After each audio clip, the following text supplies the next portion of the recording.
Hello, আসসালামু আলাইকুম। আমি শিখা। আমার চ্যানেল শিখা সোমটেলসে আপনাদের সবাইকে স্বাগত জানিয়ে আরেকটি নতুন ব্লগ শুরু করছি। আশা করি আপনারা সবাই ভালো আছেন।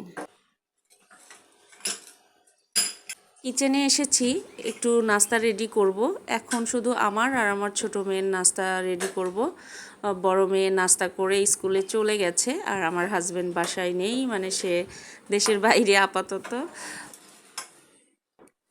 আমাদের এখন এমন অবস্থা হয়েছে যে মাঝে মাঝে মনে হয় আমাদের মা মেয়ে তিনজনের শুধু সংসার এটা। কি আর করার, যখন যে পরিস্থিতি তখন সেটার সঙ্গে অ্যাডজাস্ট করে চলা শিখে গেছি। বড় মেয়েকে স্কুলে দিয়ে এসে আমি বাসার অনেক কাজ করে নিয়েছি। মোটামুটি গুছানোর যে কাজগুলো সেগুলো বেশিরভাগটাই আমি করে ফেলেছি, কারণ এই প্রচণ্ড গরমে যত বেলা বাড়তে থাকবে তত গরম বাড়তে থাকে। আর এই কারণেই আমি সকালবেলাটাই এখন প্রায় সম্পূর্ণ কাজ করে নেওয়ার চেষ্টা করি। এখন আমার কাজগুলো একদম রুটিনের মতো করে ফেলেছি। ৫টা থেকে ৫:৩০টার ভিতর আমি ঘুম থেকে উঠি। তারপর থেকে বাবুদেরকে স্কুলে দেওয়া, নাস্তা থেকে শুরু করে বাসা গুছানো এবং দুপুরের রান্না, এই সব কিছু আমি ১১টা থেকে ১১:৩০-এর মধ্যেই কমপ্লিট করে ফেলি। খুব বেশি যদি ব্যতিক্রম হয় সেদিন ১২টা বাজে। এখন দুপুর ১২টার পর আর বাসার যে প্রতিদিনের রুটিন কাজ তার কোনো কিছুই থাকে না, শুধু বিকেলের নাস্তাটাই বাকি থাকে। তো ওটা তো আর প্রতিদিন একই ধরনের খাবার হয় না, এক এক দিন এক এক ধরনের খাবার, তো সেই অনুযায়ী করে নিই। আমি সবসময়ই ভোর ৫টা থেকে ৫:৩০টার ভিতরেই জেগে যাই। মানে অ্যালার্ম দেয়া থাকে অন্য সময় ৬টা বা পৌনে ৬টায়, কিন্তু আমি অ্যালার্ম বাজার আগেই অটোমেটিক উঠে পড়ি। আমার মেয়ে এরকম মাঝে মাঝেই বলে যে আমি ঘুমানোর সময় যদি অ্যালার্ম দিতে নিই তখন বলে যে মা, তোমার অ্যালার্ম দেওয়ার দরকার নেই, তুমি তো অ্যালার্মের আগেই জাগা পাও, অযথা অ্যালার্ম দেওয়ার কী দরকার। তো আমি ওকে বলি যে দরকার নেই, তারপরেও বলা যায় না, ব্যতিক্রম কোনো দিন হয়তো শরীর খারাপ লাগলো, হয়তো ঘুমটা একটু বেশি হলো, সেদিন তো জাগা পাবো না। তো যাই হোক, এখন আমি এই যে কিছু শুকনো কাপড় ছিল তো ওগুলোই গুছিয়ে নিচ্ছি। এগুলো গুছানো কমপ্লিট করে আমি বড় মেয়েকে আনতে যাব। ওর আজকে ৯টার আগেই ছুটি হয়ে যাবে।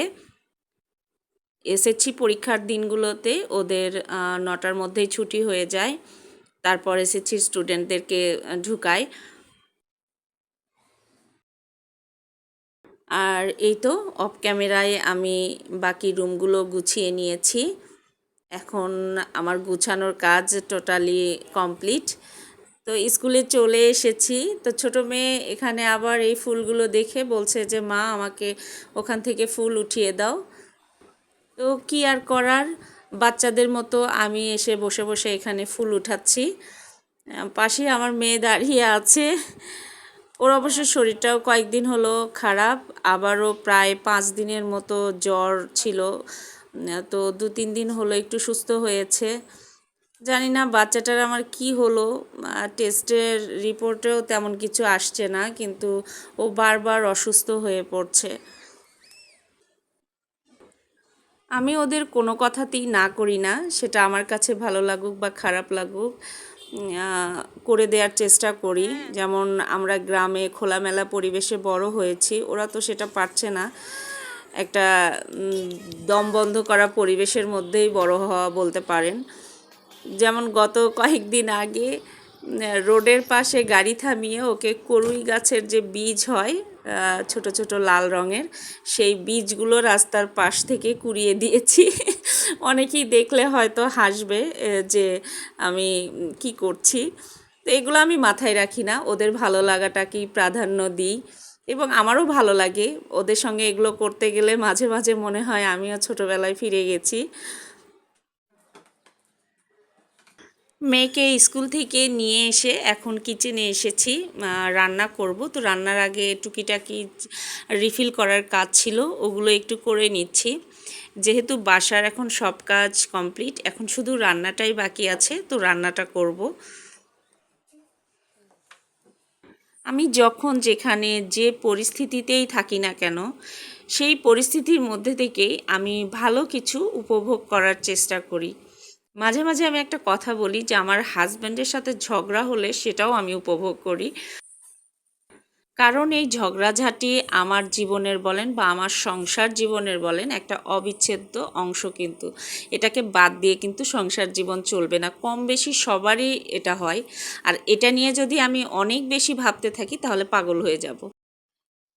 আর এত বছরে ঝগড়া করতে করতে এখন এমন অবস্থা হয়ে গেছে যে একটানা যদি কিছুদিন ঝগড়াঝাটি না হয় তখন মনে হয় কিছু একটা মিস করছি। তো বুঝতেই পাচ্ছেন যে সংসারটা ঠিক কোন পর্যায়ে চলে গেছে।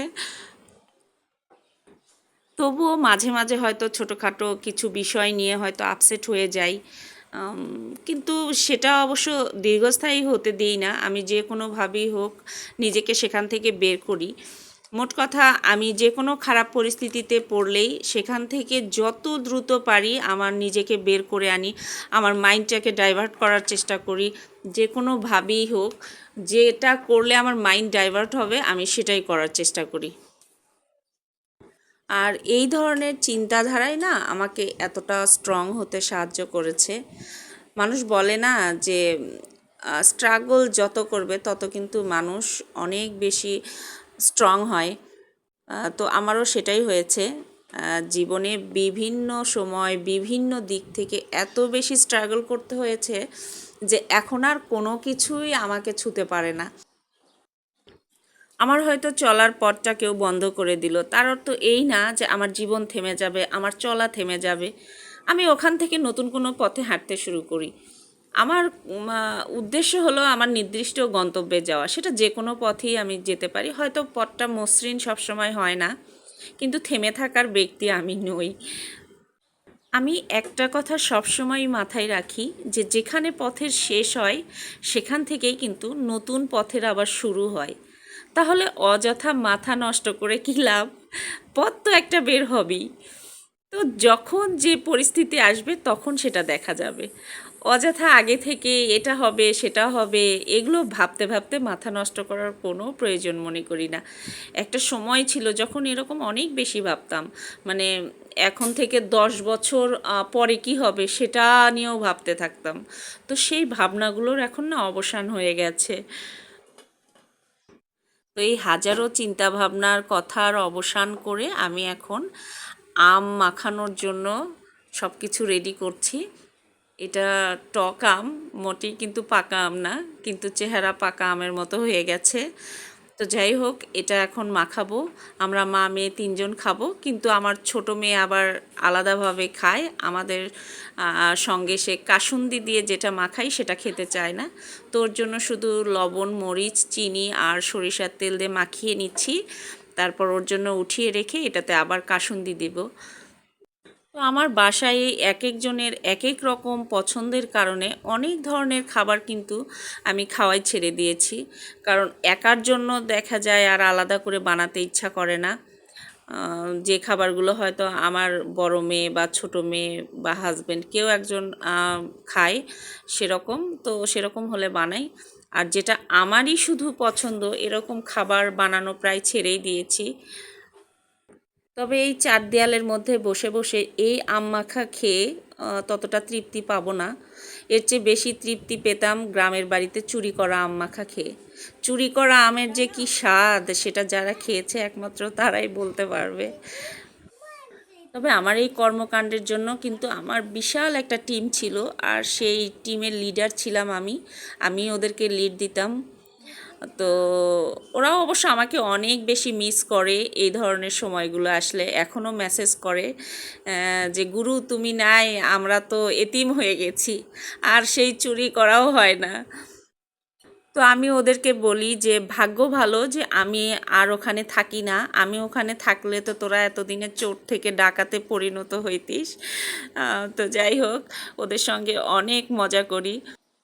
তো আরও একটা মজার বিষয় হলো, ওরা যেদিন বাইরের কারো গাছের আম চুরি করতে না পারতো, সেদিন ওরা আমার গাছেরই আম চুরি করে নিয়ে এসে আমাকে খাওয়াইতো এবং পরে বলতো যে গুরু, আজকে কিন্তু আমরা কোথাও আম পাই নাই, সেই জন্য তোমার গাছেরই আম পেড়ে নিয়ে আসছি। তো এই হচ্ছে অবস্থা। আর আমরা যে এত দুষ্টমি করতাম, সবাই কিন্তু জানতো গ্রামের, যে এই যা কিছু হচ্ছে সব আমরাই করছি, কিন্তু কেউ কিছু বলতো না। সবাই জানতো যে আমরা আসলে মজা করি।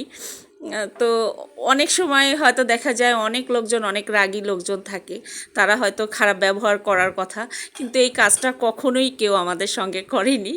যাই হোক, যে কারণে হয়তো আরও অনেক বেশি মজা করেছি, মজা পেয়েছি। আজকে ছোটবেলা আর সেই সঙ্গে বড়বেলারও অনেক গল্প করলাম। তো রান্নাও শেষ হয়ে গেছে। আর এখন একটু রেস্ট নিয়ে বিকেলে আবারও আমি একটু নাস্তার আয়োজন করছি। তো বাবুদের জন্য প্যানকেক বানাবো, তো সেটারই ব্যাটার রেডি করলাম। আমার বড় মেয়ে প্যানকেক খুবই পছন্দ করতো। ও ছোটোবেলায় তখন ওই যে ডোরিমন দেখতো আর বলতো যে মা আমি ডোরা কেক খাবো। তো তখন তো আর ওই ডোরা কেকটা অত বেশি পাওয়া যেত না, এখন যেরকম চাইলেই সংগ্রহ করা যায়। তো ওকে এভাবে প্যানকেক বানিয়ে দুটো কেককে একসঙ্গে করে ওকে বলতাম যে এই নাও তোমার ডোরা কেক। আর ও তখন এটাকে ডোরা কেক ভেবেই খেয়ে নিত এবং খুব পছন্দ করত। তো মাঝখানে অনেক দিন বানানো হয় নাই, তো আজকে ভাবছিলাম যে বানিয়ে দেই। ছোটো বাবুর শরীরটাও খুব একটা ভালো না, তো দেখি ও খাবার টাবারও তেমন একটা খাচ্ছে না। তো ভাবলাম যে দেখি প্যানকেকটা করে যদি ওর পছন্দ হয়।